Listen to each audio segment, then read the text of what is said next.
Hi, everyone, and welcome to the Early Childhood Internship in Primary Settings. I am Heather Little, for those of you that don't know me, and I will be your instructor for this course. And this is serving as the online orientation for both the graduate section, which is TNL 482, and for the few undergrads who were unable to make our face-to-face orientation. So that's ECE 382.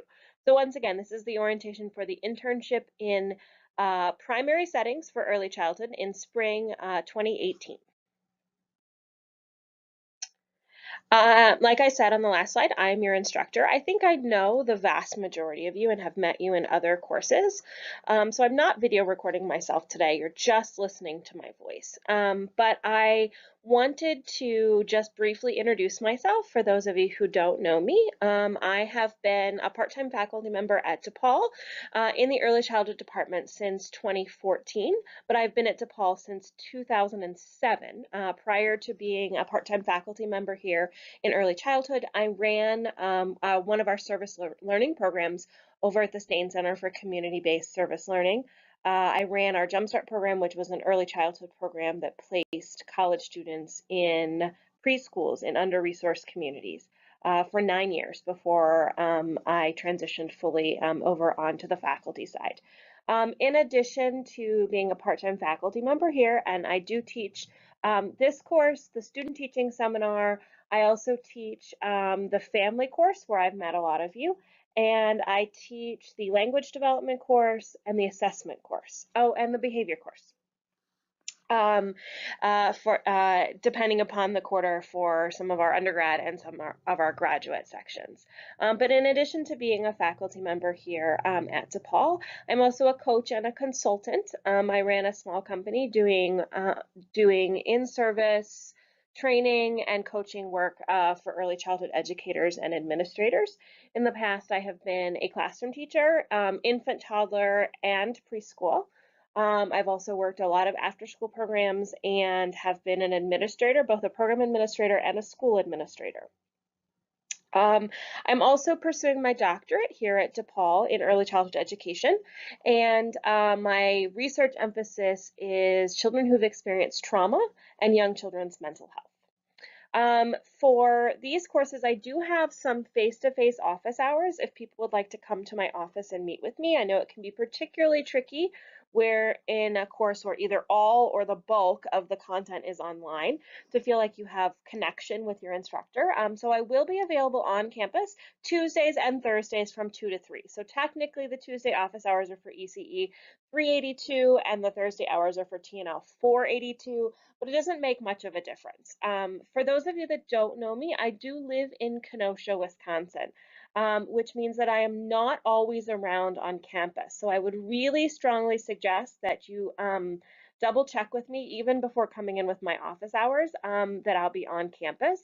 If you need to meet with me during my office hours and you make an appointment, I will absolutely positively be available for you. I'm also available to meet via phone, Skype, FaceTime, or in office anytime somebody wants to schedule an appointment. I know as part-time faculty members, we have to randomly pick an hour each week, but if you have another class during that time or you're at work during that time, it's not helpful that that's my office hours. So like I said, I am more than willing to meet with anybody at a time that works for you, and we can do that meeting face-to-face in my office or via phone, or we can use our lovely video technology and use Skype or FaceTime at any point in time that anybody feels like they need to meet with me about anything in relation to the course. So like I said earlier, this is our internship in a primary setting. And for this course, you will have a placement in a school, either in a kindergarten, first grade, or a second grade classroom. And essentially the entire course, with the exception of the couple of assignments I've set up for you all and some visits from me, it takes place in your placement setting. The placement office has been really working on getting placement set up. And so my apologies to the undergrads, the ECE 382 students that are listening to this orientation. We've had a little bit more trouble with the undergrad placement. So we're working on several of those still, but the bulk of the graduate placements are in place. I'm waiting on just a couple more. As soon as I know that our placements are all confirmed, I will go ahead and post them up on the D2L site. If you have concern about your placement in any way, shape, or form, have not heard anything from the placement office, please feel free to shoot me an email or give me a phone call, and we can talk about what's going on with your placement if you have any concerns. If I don't have confirmation of placements from the placement office for our whole class by, I'm going to say Thursday at midnight, by Friday I'll put up what I have and just let a few of you know that they're still pending. You must do 75 hours over the quarter. If you're in the undergraduate section, the time that you are supposed to be doing your internship is Tuesday and Thursday mornings. Some of you are listening to this or viewing this orientation online because you are also taking a class that conflicts, another early childhood class that conflicts with that time. If that is the case and you need your internship to be at any other time other than Tuesday and Thursday morning, you need to let me know as soon as possible. If you're taking the graduate course, we just have to be a little bit more flexible based on all of your work schedules.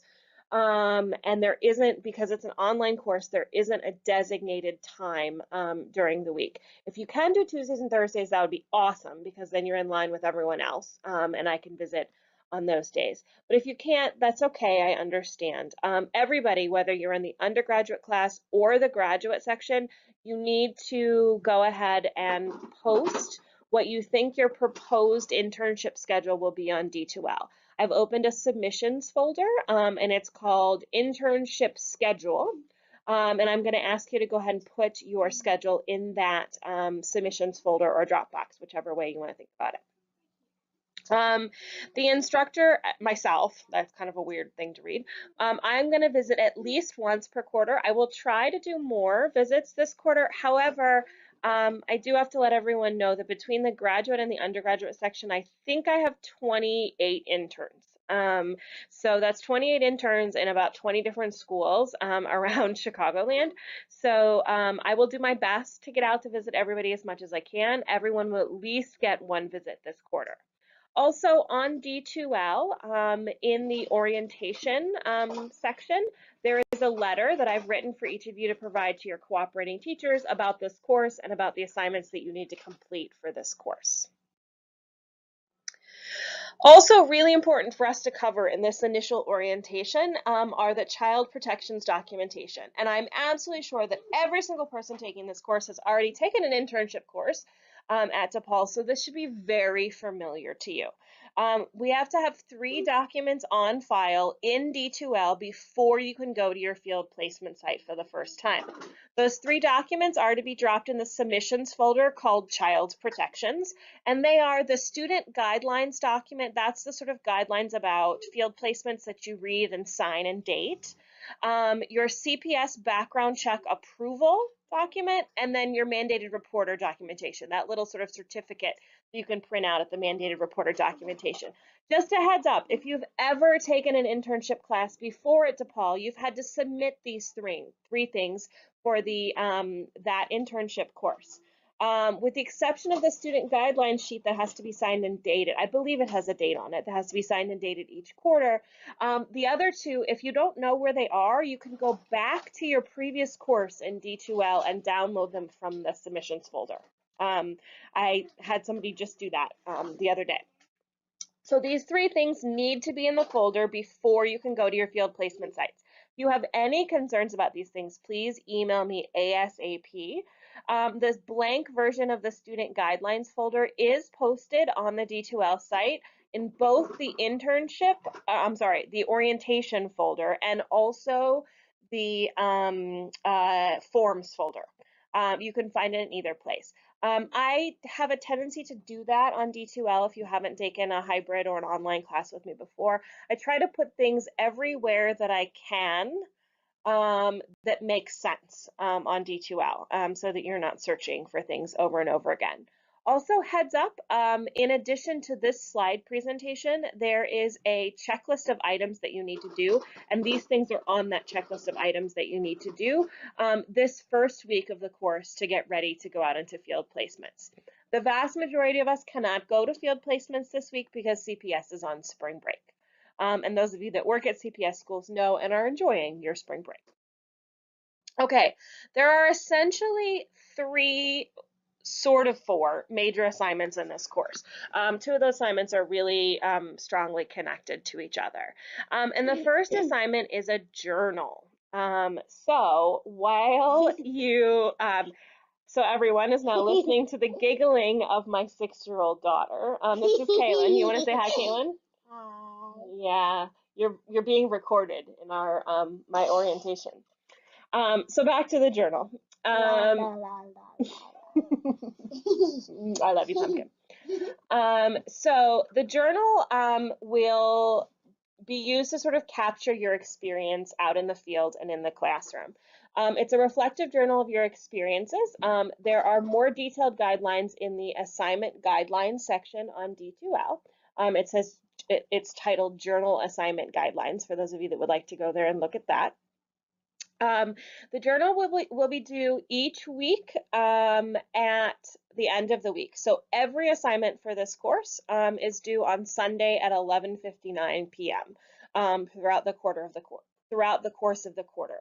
I just wanted to make sure that everybody that deadlines were consistent and we weren't confused about when things were due. So they're always due on Sundays at 11:59 p.m.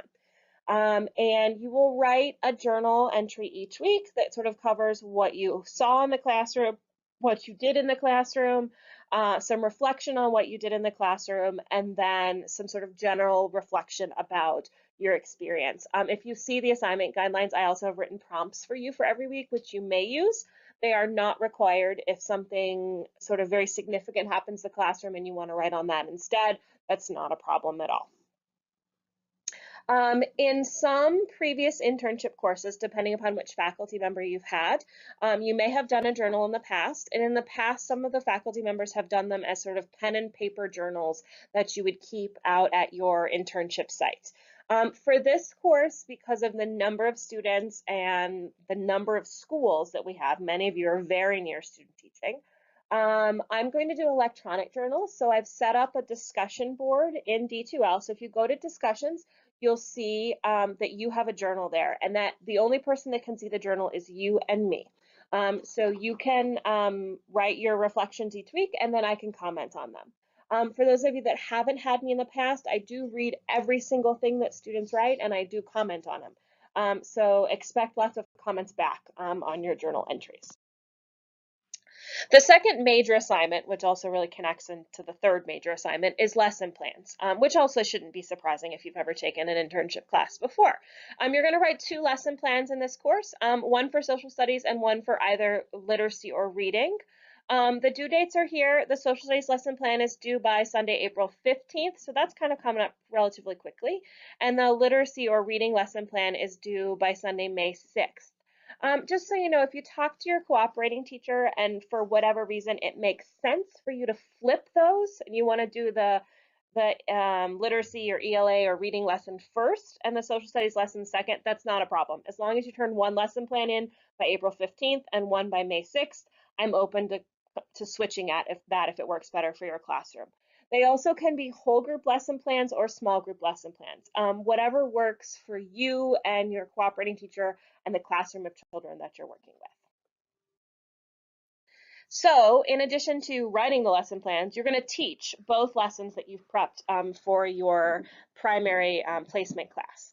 And either myself or your cooperating teacher will observe and evaluate those lessons. To be honest with you, it's practically impossible when we're supervising this number of interns to schedule it so that I can see every one of you facilitating your lesson. I may be able to get out to see some of you doing your lessons, but not everyone. So we will have your cooperating teacher evaluate both lessons. You also will fill out the evaluation form as sort of like a self-evaluation. And then I'm going to ask you to select one of your lessons to videotape. Your choice which one that you want to videotape. And you're going to submit 5 minutes of video of your lesson in addition to your reflection on the lesson, so that I can evaluate the videotape. This is actually excellent practice for those of you that are pursuing licensure.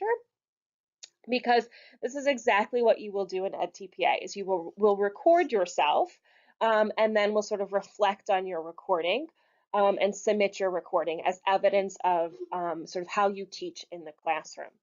To be frank, this does not need to be high quality video footage. When I say record yourself, I mean take your cell phone, stick it on a shelf or a cabinet or a rolling cart or whatever you have in your classroom, point it at you and record you teaching. If I can't see all the kids, it's not a problem. This is not an evaluation of the kids. If you can't be heard the whole time, it's not a problem.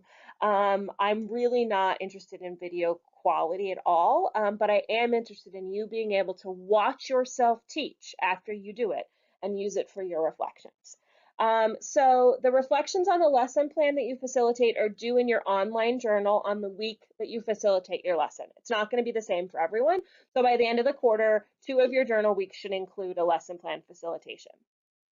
Um, Also, the cooperating teacher formative evaluations and your self-evaluations are due by close to the end of the quarter, Sunday, May 27th. We really shouldn't be jamming any teaching of lessons into like that last week. But if we need to, let me know. You are welcome to drop them in the submissions folders as soon as you're done with them. So as soon as you do your lesson and then get your feedback, please go ahead and take a picture of them or scan them and get them uploaded to the folder, and then I can go ahead and grade from there. All of the submissions folders are open now, and they won't close at any point in time. So if something happens and you have to turn something in a little bit later, you don't have to worry about a submissions folder closing. The last assignment in this course is a formative assessment project. We know that for pre-service teachers, assessment is really tricky, and we also know, I know particularly because I teach the assessment courses as well, that throughout the time that you are in the field, and throughout the time that you're in our program, you get a lot of practice with assessment thinking about one child, two children, or a small group of children. This being your last major internship and it being with children that are older that produce more consistent work products, I wanted to create an assessment for this course where you would get some practice doing large group assessment, doing whole class assessment, and then looking at that assessment for the purpose of informing your future instruction with that group of children. If you are getting licensure, this is a required component of EdTPA. So it's a great practice experience, but if you're going to teach or work in education in any way, shape, or form, you're going to do large group assessment. So for this project, you're going to collect a work sample from the entire class for a single assessment. So in a kindergarten, a first or second grade classroom, we're looking at a worksheet or a short piece of like a written paragraph or a math project, something where everybody in the classroom is doing the same assignment. And the neat thing about this assignment is that you can do this as part of your lesson plan. So if you want to plan a work product that you can use to assess children's learning, which you have to, in your lesson plans, you can actually use that assessment and collect it and use it for this project. Or if your cooperating teacher is doing a really cool project and you want to use one of his or her assessments, that's not a problem, right? You just need to collect a work sample assessment from each child in the classroom. And no, you don't have to physically take them, right? You can, like, while they're at lunch, take a picture of each one of them. But then you're going to analyze the whole class's work samples quantitatively, so like numerically, and also qualitatively. So numerically, you might say, 80% of the class got full points on the rubric. The 20% of the class that did not earn full points on the rubric, half of them lost points in this section, the other half lost points in this other section. I'm not talking about high-level statistical analysis here, right? I'm talking about the kinds of questions that you want to know when you teach a lesson and want to know if the children learned from it. Qualitatively, I want you to more look at each of the students' assignments and see if you notice any trends, right? So if the example, let's say the work product we're collecting is from we'll borrow my daughter for a second because she's still in the room hanging out with us as I talk. They just did a 4 sentence paragraph, a position paragraph. So they had to talk about something that they liked or they didn't like, and then the reasons that they did or didn't like it. So maybe that's your work sample. And in that case, you can talk about the types of reasons that children used. Did they all use because that was one of the goals, vocabulary goals of the assignment? Is their writing legible, right? Thinking back to the objectives of the lesson, what are some of the things that you want to notice about their work, and what they're taking away from what you're teaching? And in that case, you wouldn't necessarily have numbers, you wouldn't have rubrics or grades or anything like that, but you would have comments of themes or misconceptions or concerns that you had that came out of their work. Once again, there's a guidelines document on D2L for this assignment. This is really great practice, and it's all about sort of looking at children's work and thinking about how does that inform what you do next? Did the kids get it? Didn't they get it? And how do I know that? And which pieces of it did they get? And which ones didn't they? This project isn't due until later in the quarter, Sunday, May 13th. I want you to get in, get to know your teacher, get to know the kids, do some lesson planning before you tackle doing this sort of smallish assessment. The last thing that I wanted to talk about in our orientation is attendance. So attendance in any kind of field placement site is really crucial. It's also really important that if something happens and you have to miss, let's say you come down with a flu or strep throat, or there's a sudden death in your family. I don't want that to happen to anybody, but these kinds of things happen. You're going to miss. And that it isn't the end of the world if you miss. You do have to make up your 75 hours. What is incredibly frustrating, though, is as an instructor, if I have planned to come out to see you that day in the field and I drive to your site and you're not there, and that means that I am hanging out at your site where you aren't, at a day and time that I could be supporting another one of our DePaul students. That's really frustrating for everybody in the class, and it's super frustrating for me. But even more so than sort of the impact that being absent and not communicating well has on us at DePaul, it has a much stronger impact on the classroom. Having been a classroom teacher myself who supported student teachers and interns in my classroom, the children come to expect that you will be there when you say you're going to be there. And if you don't come and you don't communicate, the poor teacher is left with answering for hours over and over and over again, where is so-and-so? Where is so-and-so? Why aren't they here? Okay.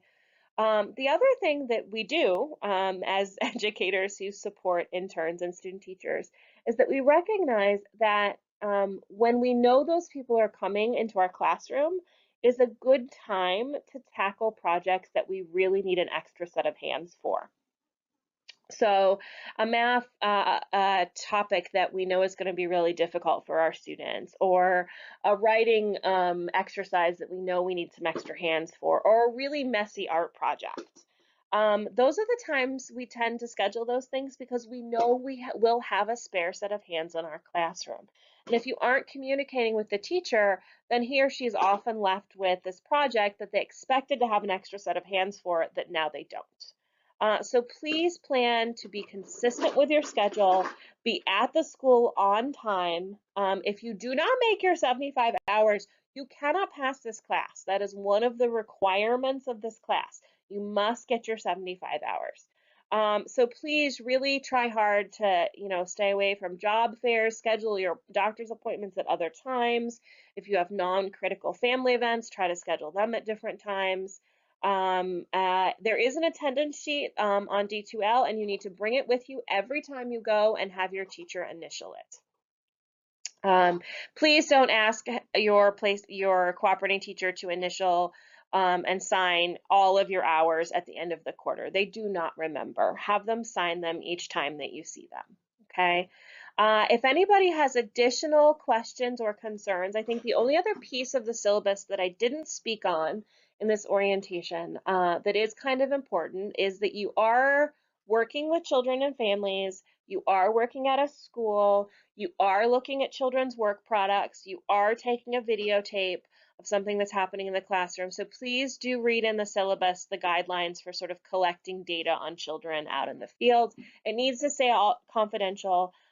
You should never have anything recorded or submitted or saved anywhere that has full identifying features of a child in it. So if a student has written their full name on the work, please make sure that you black it out in a way that we all can't see what that child's full identifying features are. Okay? If anybody has questions, concerns, wants to talk to me, wants to meet with me, even if it's just to sort of get situated at the beginning of the quarter, any of that is fine. Please feel free to send me an email. My email address is hlittle1@depaul.edu. That's also posted on the front page of D2L and in the syllabus. hlittle1@depaul.edu. I do respond to emails, so let me know if there's anything that you have a concern about or want to talk more about. Thanks so much for listening. I will see you all soon out in the field.